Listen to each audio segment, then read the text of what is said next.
প্রিয় দর্শক, Walton smart fridge presents TVS ইনসাইটে আপনাদের সবাইকে স্বাগত জানাচ্ছি। আমি Sajjadur Rahman. Walton is a global brand. World class innovation নিয়ে ওয়ালটন এখন দেশের সীমানা পেরিয়ে পৌঁছে গিয়েছে 50টিরও বেশি দেশে।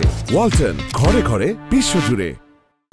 দর্শক, আমাদের এটা নিয়মিত আয়োজন। আমরা যে আমাদের পত্রিকায় পাবলিশ রিপোর্টের উপরে রিপোর্টারের সঙ্গে বিশ্লেষণ করি যে সেটার আসলে এই রিপোর্টটার ইমপ্লিকেশনস বা কেন এরকমের হলো। তো আজকে যে বিষয়টা নিয়ে আলোচনা করব, আমরা জানি যে বাংলাদেশে বেকারত্ব একটা বড় সমস্যা, এবং আজকের রিপোর্টের বিষয় যে বিভিন্ন সরকার যে তাদের যে সরকারি বাজেটে সরকারি যে বিভিন্ন ধরনের ট্রেনিং প্রকল্প নেয়, যে তরুণীদের তাদের ট্রেনিং দিয়ে স্কিল করার জন্য, তো সেগুলো আসলে এগুলোর কি পরিণতি, এগুলোর আউটপুট কি, রেজাল্ট কি, তো সেগুলো নিয়ে আসলে একটি রিপোর্ট হয়েছে। তো সেখানে যে প্রশ্নটি আসছে যে আমরা প্রশিক্ষণ দিচ্ছি কিন্তু আসলে তারা কি কাজ পাচ্ছে, তরুণদের আমরা সার্টিফিকেট দিচ্ছি কিন্তু ভবিষ্যৎ নয়। তো আমরা আলোচনা করব, এই রিপোর্টটি করেছেন TVS senior correspondent Saifuddin Saif. তার সঙ্গে আলোচনা করব এবং আপনাদের সঙ্গে শেয়ার করব। সাইফ, স্বাগতম আপনাকে। আপনাকে ধন্যবাদ। এই যে গত এক দশকে আপনার সরকার যে হাজার হাজার কোটি টাকা ব্যয় করে বিভিন্ন যুব প্রশিক্ষণ প্রকল্প নিয়েছে, তবু কেন ধরেন যে বেকারত্ব, আমরা সম্প্রতি দেখেছি যে বেকারত্বের হার বেড়েছে, এটা এখন 28% মতো প্রবাবলি। তো এটা আসলে কেন? বিষয় হচ্ছে আপনার বিবিএস এর তথ্য আমাদের কি বলছে, 26 লাখের বেশি হচ্ছে বেকার এখন এই মুহূর্তে। তো এখন এদের মধ্যে 3 জনে একজন হচ্ছে গ্রাজুয়েট বেকার। হ্যাঁ, শিক্ষিত বেকারটাও বাড়তেছে প্রতিনিয়ত। এখন সরকার কিন্তু বিগত এক দশকে আমরা দেখলাম অনেকগুলো প্রকল্প আসছে, মানে আপনার প্রশিক্ষিত করার জন্য বিভিন্ন সেক্টরে। আপনার মোবাইল বলেন, কম্পিউটার বলেন, বা আদার্স স্কিল বলেন, সেলাই মহিলাদের জন্য, তারপর হচ্ছে ড্রাইভিং। তো এই ধরনের অনেকগুলো প্রশিক্ষণের মানে বিভিন্ন মন্ত্রণালয় থেকে সরকার কিন্তু প্রজেক্ট নিতে আমরা দেখেছি গত এক দশকে।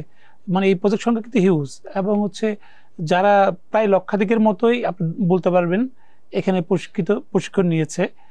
কিন্তু আমরা যেটা আমাদের আশঙ্কার বিষয়, প্রশিক্ষণ নেওয়ার পরে ওরা কিন্তু জব সেক্টরে ঢুকতে পারে নাই বেশিরভাগ। এই যে আইএমডি রিপোর্ট বলছে যে মাত্র 3-4% মানুষ কাজ পেয়েছেন যারা ট্রেনিং নিয়েছেন।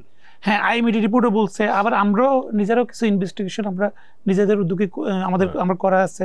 আমরা যখন নিউজ করতে যাই, এত কম চাকরি কেন? মানে ট্রেনিং গুলোর কি আপনার বাজারে যে চাহিদা আছে সেগুলোর উপরে ভিত্তি করে না, নাকি এই যে ট্রেনিং এর যে কোর্সগুলো, আপনি মোবাইল সার্ভিসিং বলেন বা কম্পিউটার যেটা বলছিলেন, সেলাই, আপনি তো নিজেই বললেন বাজারের সাথে আসলে খাপ খাওয়ানোর মতো ক্যারিকুলাম বলেন, সিলেবাস বলেন, ওরা করে না বেশিরভাগ ক্ষেত্রে। এটা একটা সমস্যা আছে। যারা প্রশিক্ষণ দেয় তাদের সমস্যা আছে। আচ্ছা, তাদের দক্ষতা নিয়েও প্রশ্ন আছে। 3 নম্বর হচ্ছে, যেমন ধরেন আপনার নতুন একটা প্রজেক্ট আসছে এআই ভিত্তিক, মানে এটা উন্নত প্রযুক্তি। এখানে সুযোগ মানে প্রশিক্ষণ নিবে কারা? মাত্র উচ্চ মাধ্যমিক পাস যারা, তারা। এটা তাদের জন্য তো আসলে খুবই একটু কঠিন বিষয়। সেক্ষেত্রে তারা হচ্ছে অর্ধেকই মানে মাঝপথে জড়ে পড়ে যাচ্ছে। এই বিষয়গুলো হচ্ছে, এটা কি চলমান প্রকল্প নাকি সামনে আসবে? জাস্ট প্রস্তাবিত। এই ধরনের প্রকল্প আমরা আগেও যখন আমরা দেখছি, আমাদের মানে অভিজ্ঞতা আছে, যেগুলো মাঝপথে অর্ধেকই হচ্ছে নাই। তার মানে সে প্রশিক্ষণ শেষ করে নাই, পারে নাই সে ওটার সাথে। আবার মানে টার্গেটিংটা আমাদের, কাদেরকে টার্গেট করতেছে?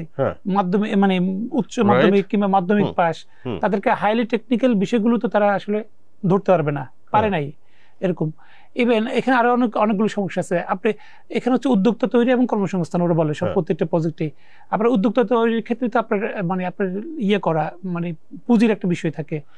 শুধু তো ট্রেনিং দিলে হবে না। তো ট্রেন আপ করা, তারপর হচ্ছে আপনাকে ইন্টার্নশিপ করার সুযোগ দেওয়া, তারপর হচ্ছে মনিটরিংটা করা, চাকরি পাচ্ছে কি পাচ্ছে না। আমাদের এখানে দেখা যাচ্ছে প্রজেক্টগুলো নিচ্ছে, প্রশিক্ষণ হলো কি হলো না ওটা একটু বড় পরের বিষয়, কিন্তু পরে দিয়ে দেখা গেল কে চাকরি না পেল, ওদের কোনো ডাটাবেস থাকে না, রাখেন না। আমরা বেশ কয়েকটা নিউজ এরকম আমি নিজে করেছি। যেমন ধরেন মহিলা শিশুর ওখানে কম্পিউটার বেস প্রশিক্ষণ সারা দেশে ছিল। আমরা ওটাতে দেখলাম আপনার প্রায় 32,000 জন প্রশিক্ষণ নিয়েছে, ওদের ডাটাবেসে 32,000-এর ডাটা আমরা নিয়েছিলাম, এবং আমরা ইন্ডিভিজুয়ালি আমরা ফোনে যোগাযোগ করছিলাম।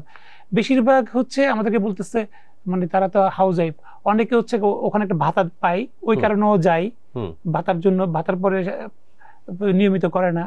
তারপরে হচ্ছে আপনার অনেকে হচ্ছে একটা সুযোগ পাইলে করলাম, মানে আমরা যারা আসলে ট্রেনিংটা দিচ্ছে সরকারি বিভিন্ন দপ্তর অফিস, তারা হয়তো অনেক সময় ফিকটিশিয়াস নাম দিয়ে দেয়, যেহেতু তাদের একটা টার্গেট থাকে যে এই সেন্টারে আসলে 500 জন আমার এনরোল করতে হবে, এরকমও কি হয়ে থাকে? হ্যাঁ, এরকমও হয়। আপনার দেখা যাচ্ছে মানে কোনো না কোনো ভাবে একটা মানে সেটা বেকার, তার তো আসলে যদি প্রশিক্ষণ নাই সেটা একবেলা খেতে পারতেছে, ইভেন কিছু ভাতা পাচ্ছে, 200 টাকা হোক 500 টাকা হোক, কোনো কোনো প্রকল্পে 1000 টাকাও ভাতা আছে, তো এই ভাতাগুলো সে পাচ্ছে, ট্রেনিংটাও তো ফ্রি পাচ্ছে, যদিও সে পরে কাজে লাগাতে পারতেছে না। ইয়েতে লিঙ্ক আপ নাই, আপনার প্রজেক্টগুলো নিচ্ছে সরকারি উদ্যোগে একটা লিঙ্ক করা, হ্যাঁ আপনার সমন্বয় নাই। আমাদের এখানে অনেকগুলো প্রজেক্ট আসছে, কিন্তু আপনি দেখেন মানে আপনার বিদেশি অর্থায়নও আছে এইসব ক্ষেত্রে, ওয়ার্ল্ড ব্যাংকেরও অর্থায়নের প্রজেক্ট ছিল, আইসিডি ডিভিশন, মহিলা শিশু যুব উন্নয়ন অধিদপ্তর, তারপরে হচ্ছে বাংলাদেশ কম্পিউটার কাউন্সিল, এই ধরনের সবগুলো সংস্থার অনেকগুলো প্রজেক্ট মনিটরিং নাই কোন রকম। আপনি জানেন একটা সরকারি একটা সংস্থা আছে বাংলাদেশ দক্ষতা উন্নয়ন কর্তৃপক্ষ, মানে এই যারা প্রশিক্ষণগুলো নেয়, আমার অভিজ্ঞতা হচ্ছে আমি প্রাইভেট সেক্টরেও কিন্তু এই ধরনের প্রশিক্ষণগুলো দিচ্ছিল, মানে আপনার আমি এরকম প্রাইভেট সেক্টরের কয়েকটা প্রজেক্ট দেখতে গিয়েছিলাম চট্টগ্রাম ফিল্ড লেভেলে, তো দেখলাম যে কি ওখানে আপনার মনে করেন 20 জনের একটা বেস থাকে, ওখানে দেখা গেল মানে প্রতিযোগিতা কমিশন দক্ষতা উন্নয়ন কর্তৃপক্ষ তারা সার্টিফাই করতে গিয়ে মাত্র 2 জন পাশ করে, অন্যরা আসলে পাশই করতে পারে না। আবার কিন্তু আমি কথা বলছিলাম মানে যারা মানে প্রতিষ্ঠানের সাথে, ওরা বলতেছে আমাদের কাছে কারখানা থেকে প্রতিনিয়ত, চট্টগ্রামের কথা বলতেছিলাম আমি, মানে আমাদের কাছে কারখানাগুলো থেকে চাহিদা দেওয়া হচ্ছে আমাদেরকে এই ধরনের লোক দেন, কিন্তু দেখা যাচ্ছে ওই আপনার ওদের তো একটা মানে ট্রেডিশনাল একটা সিলেবাস থাকে, ওই সিলেবাসে গিয়ে ওই ধরনের জবগুলো করা ওদের জন্য টাফ হয়ে যায়। তো বিষয় হচ্ছে আমার কারখানাগুলো থেকে ডিমান্ড আসছে এই ধরনের, ওরা কিন্তু ওই ধরনের ট্রেনিংগুলো পাচ্ছে না। আবার যারা পাচ্ছে তারা আসলে মানে ওই ট্রেনিং এর জন্য আসলে উপযুক্ত না, মানে তার শিক্ষাগত বেসিকটা একটু দুর্বল, এই ধরনের অভিজ্ঞতা আমার আছে। আবার দেখা গেল যে মাঝপথে গিয়ে শেষ করে না, যে কারণে তারা শেষ মুহূর্তে এসে আবার এক গ্যাপ দিয়ে আসে, পাশ করতে পারে না পরীক্ষায়। সার্টিফাইডটা খুবই করে যারা, তারাও এই ব্যাপারটা ওদের সাথে আমরা কথা বলছিলাম।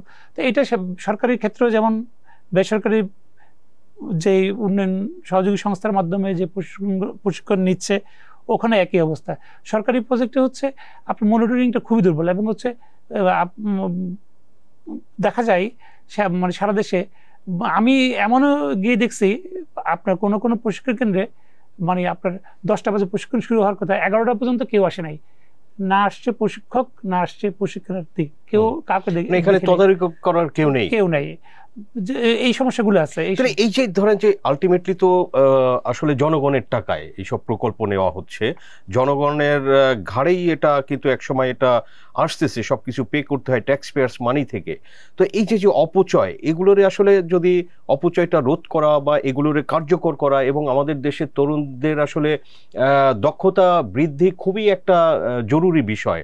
এটা অনেকে বিদেশে যায়, আমরা দেখেছি যে আসলে প্রয়োজনীয় দক্ষতা না থাকার কারণে কিন্তু তারা প্রতারিত হয়, এবং তারা খুব কম টাকায় তাদের আসলে চাকরি করতে হয়। এই মালয়েশিয়া, সৌদি আরব, বিভিন্ন দেশে যে আমাদের বাংলাদেশিরা চাকরি করে তাদের ক্ষেত্রে।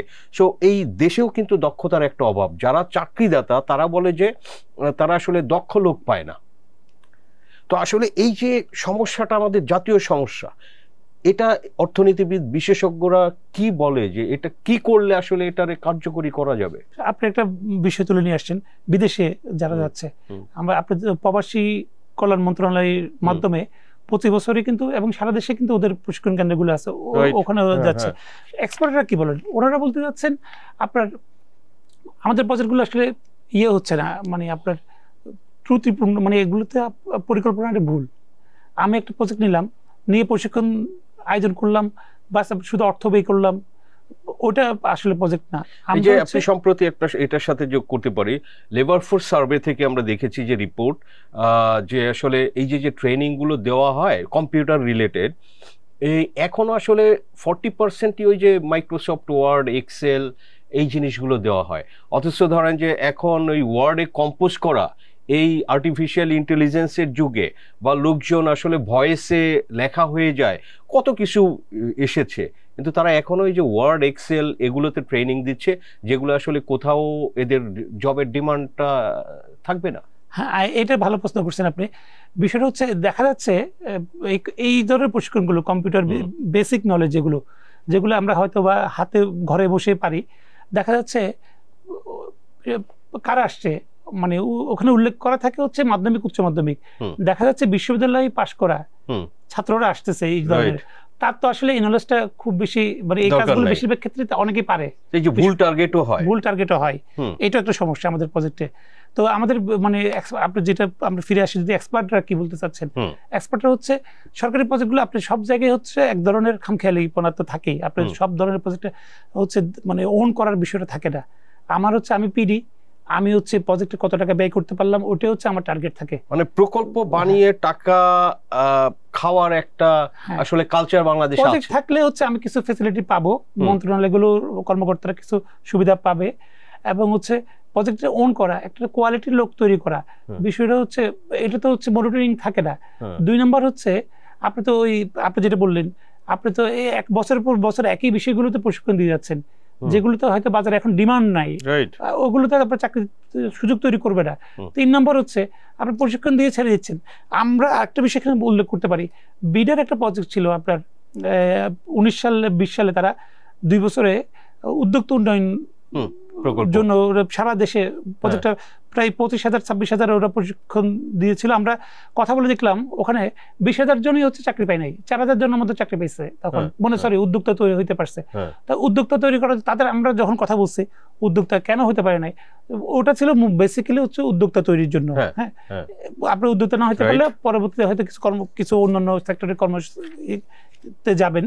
কিন্তু দেখা যাচ্ছে উদ্যোক্তা তৈরির ক্ষেত্রে বড় একটা বিষয় হচ্ছে আমার পুঁজি।